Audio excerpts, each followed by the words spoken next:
لے کر گئے۔ حضرت امام حسین رضی اللہ تعالیٰ عنہ کا میدان کربلا میں جو آپ کا کردار ہے وہ اتنا عظیم ہے کہ آپ کا کردار ہر باطل کے مقابلے میں حق کا حوالہ بن چکا ہے۔ یعنی حضرت امام حسین رضی اللہ تعالیٰ عنہ کا ایک کردار کو آج حسینی کردار سے تعبیر کیا جاتا ہے، تو یہ کردار حق کا حوالہ یوں ہے کہ آج قیامت تک جتنے بھی باطل قوتیں ہیں انہیں یزیدیت سے تعبیر کیا جاتا ہے، اور اس باطل کے مقابلے میں جو حق کا علم بلند کرتا ہے اس کے کردار کو حسینی کردار سے تعبیر کیا جاتا ہے۔ جس طرح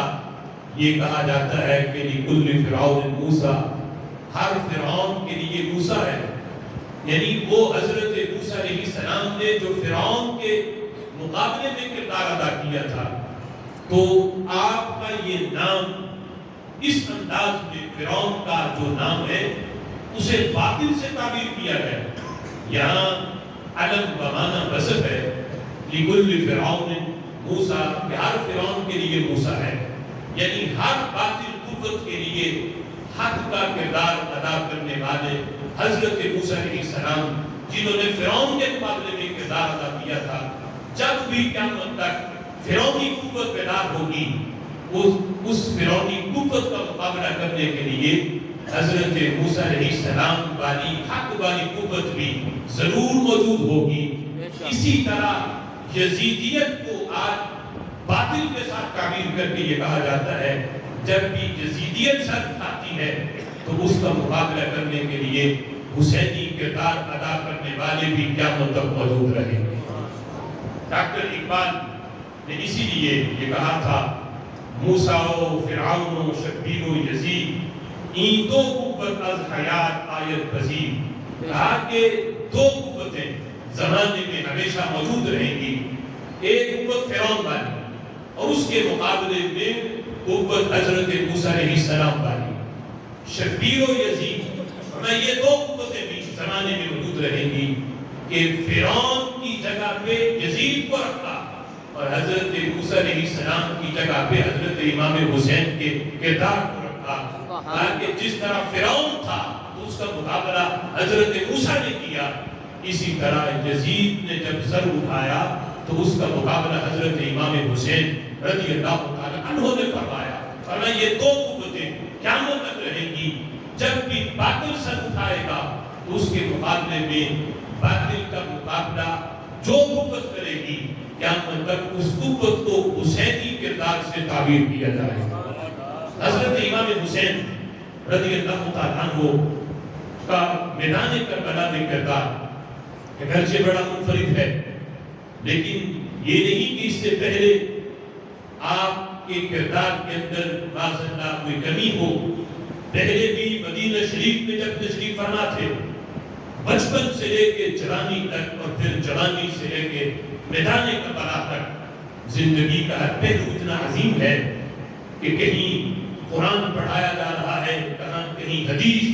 کہیں قرآن و سنت کی تشریحات، اور کہیں حضرت امام حسین رضی اللہ تعالیٰ عنہ پیدل چل کے 25 حج فرما رہے ہیں۔ پہلے بھی کردار میں کوئی کمی نہیں تھی، لیکن بالخصوص جو کردار میدان کربلا میں آپ نے ادا کیا ہے، قیامت تک اس کردار کی کوئی مثال پیش نہیں کر سکتے۔ حضرت امام حسین رضی اللہ تعالیٰ عنہ کا میدان کربلا میں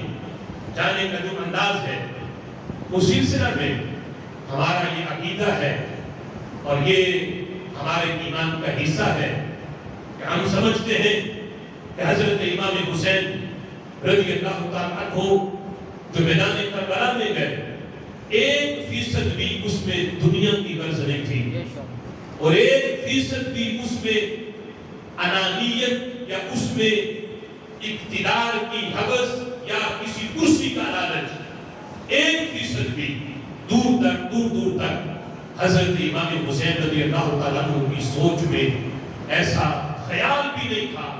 کہ دنیا کی غرض کے لیے آپ گئے ہوں، بلکہ 100% حضرت امام حسین رضی اللہ تعالیٰ عنہ کا مقصد یہ تھا کہ جو یزید دین کی حدوں کو توڑ رہا ہے، اگر میں اپنے حجرے میں بیٹھا رہا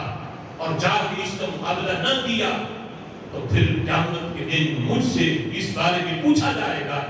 کہ حسین تیرے ہوتے ہوئے دین کی دھجیاں اڑائی گئی، دین کی حدود کو توڑا گیا اور تم حجرے میں بیٹھے رہے۔ حضرت امام حسین رضی اللہ تعالیٰ کو باقاعدہ آپ کے خطبات کے اندر موجود ہے، آپ نے فرمایا کہ مدینہ شریف میں مسجد نبوی سے کے منبر سے بڑھ کے اونچی کرسی کون سی ہو سکتی ہے؟ حضرت امام حسین نے کہ یہاں بیٹھا ہوں، یہاں تو مجھے کوئی نہیں اتار رہا، لیکن میدان کربلا میں جانے کا مقصد کرسی نہیں، وہاں جانے کا مقصد ایت الکرسی کی حفاظت ہے۔ سبحان اللہ۔ آج دیکھو ہم مشاجرات صحابہ میں،